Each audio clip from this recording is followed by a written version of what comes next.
Bem, gente, dando prosseguimento então a esse terceiro bloco, né, desse nosso encontro de hoje, eu estava falando acerca de como o pensamento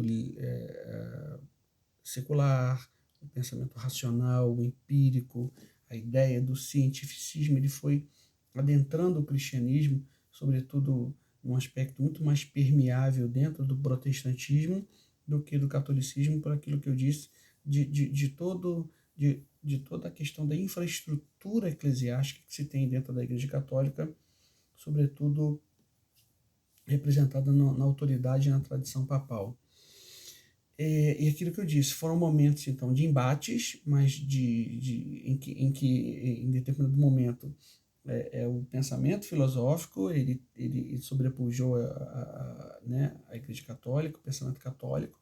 Em outros momentos, a Igreja Católica, ela numa reviravolta, ela conseguiu significativas, como é que eu posso dizer, significativas vitórias nesse processo. E uma das coisas bem interessantes que houve foi todo um processo de uma renovação espiritual em termos de devoção, né? Dentro do catolicismo, a partir, sobretudo, ali da segunda metade do século XIX para o finalzinho. Tudo dentro do contexto, gente, do Vaticano I, da questão da infabilidade, da questão dos pensamentos filosóficos, como o utilitarismo, liberalismo, racionalismo. A gente já vai ver esses dois primeiros que eu disse, mas essa nova onda de devoção ela foi encorajada pelo surgimento dos congressos carismáticos, né? O primeiro começou em Lille, em 1881.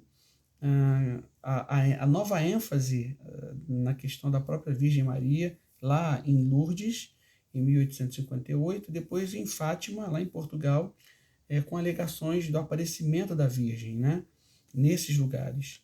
A devoção ao Sagrado Coração de Jesus, repara que são novas facetas, né? Que o próprio catolicismo ele vai empreendendo nesse processo de reconquista do público, enfim, do público europeu que estava sendo, enfim, bombardeado com todos esses processos doutrinários e filosóficos seculares. Os beneditinos, eles encorajam uma nova ênfase na liturgia, traduzindo alguns aspectos da liturgia de alguns sacramentos para os idiomas populares, ou seja, para o vernáculo, para que as pessoas pudessem entender. Então, esses foram então alguns dos caminhos pelos quais a Igreja Católica ela optou para um processo de refutar todo esse processo, toda essa questão ideológica, de ideal, sobretudo pela liberdade que permeou o século XIX. E aí é interessante a gente falar um pouquinho do liberalismo, né? Existe uma pensata que é anônima, que ela diz o seguinte: a eterna busca pela liberdade também é uma prisão. E sobre essa questão, esse conceito de liberdade é algo que foi muito caro, né, para todos os pensadores, filósofos, acadêmicos e também os clérigos no século XIX, essa ideia de seria possível, né? Até que ponto seria possível se ter essa liberdade?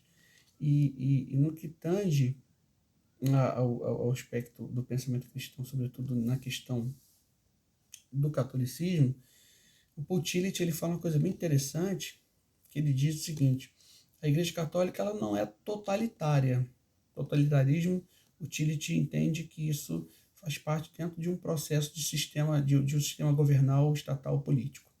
Mas a Igreja Católica ela tem vários vieses de autoritarismo, né? Ou seja, o que é o autoritarismo? É a total busca pela contraposição de valores que vão de encontro aos valores daquela instituição, enfim, do pensamento hegemônico daquela religião, daquela instituição, etc. No nosso caso, a Igreja Católica.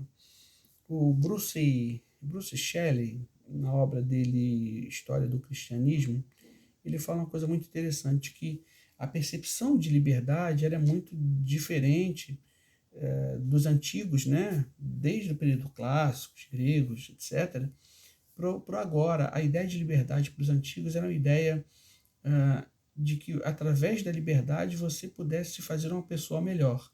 Não a ideia que se tem, e aí, sobretudo, dessa modernidade, desse período contemporâneo, a ideia de uma liberdade que eu posso fazer o que eu quiser, que eu posso seguir o caminho que eu quiser. Não necessariamente. A ideia de liberdade, pensada pelos antigos, era uma liberdade de que a ação que eu fizesse necessariamente me faria alguém melhor. E aí, sobre essa questão da liberdade, um outro filósofo do século XIX, que é o John Stuart Mill, que é um dos grandes pensadores ou propagadores do utilitarismo, já vou dizer o que é, ele tem uma frase bem interessante acerca da liberdade. Ele fala que a liberdade de cada um é limitada pela liberdade de todos. A liberdade de cada um é limitada pela liberdade de todos. Então, a gente percebe que o liberalismo que varreu a Europa, ele tinha qual a proposta, sobretudo, nesse contexto de recorte temporal? De destruir todos os males que afligiam a humanidade. E nessa batalha, os liberais eles se recusavam à assistência da Igreja Católica em quaisquer aspectos, tá? E insistiam que a Igreja Católica tinha sequer o direito de se expressar em termos de moralidade, de vida pública, de política. Para os liberais, política é independente da ética cristã. Então, percebe comigo como é que são realmente situações e posicionamentos antagônicos, que não dá muito para ficar em cima do muro, né? Então, só para a gente ir caminhando aqui para o final desse nosso encontro, lembrando aqui do Stuart Mill. Stuart Mill ele é muito empírico, tá? Lembram que o pensamento científico, do processo de revolução científica, a gente já trabalhou tanto aqui, ele é pautado em dois pilares, o racionalismo e o empirismo. O empirismo é a ideia, né, a doutrina filosófica, que o conhecimento ele é adquirido através de experiências vividas, dos sentidos, e de uma aprendizagem que é obtida por meio de tentativas e erros.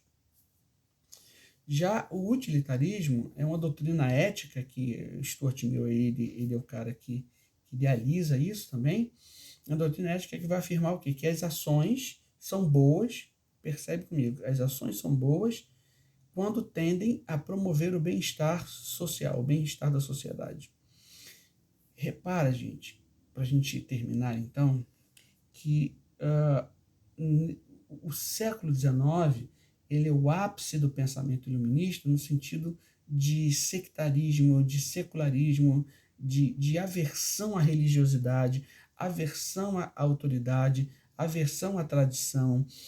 Havia, né, no berço do pensamento filosófico, científico do século XIX, essa centralização na autonomia, na capacidade de consciência do ser humano de descobrir seus próprios caminhos, a despeito da religião, a despeito da tradição, todas essas coisas eles linkavam a um período, uma época medieval. Então, é importante a gente pensar esse período para a gente perceber como que na nossa época pós-moderna a gente tem pitadas ainda desse embate entre tradição, ortodoxia e liberdade, né? E aí, para a gente finalizar, a gente pensar o seguinte, que a despeito de todas essas dificuldades, o catolicismo se mostrou extremamente resiliente, capaz de se reinventar, capaz de fazer releituras dentro de suas perspectivas em termos organizacionais, embora não deixasse de lado as suas tradições, os seus dogmas, a reafirmação de questões ortodoxas, a reafirmação da igreja como importante no processo da salvação, a questão da infabilidade papal, o Papa sendo realmente o vigário de Cristo, né? O substituto de Cristo na Terra. Então, todo esse processo é muito interessante a gente perceber que, a despeito de todas essas dificuldades, a gente chega hoje ao século XXI com um percentual enorme, embora a Igreja Católica está perdendo fiéis, mas ela ainda tem um número mas muito significativo e importante dentro da cristandade. Então, só para a gente pensar sobre isso e fazer alguns links, né, acerca do tempo que a gente está vivendo hoje, tá bom? Até uma próxima oportunidade.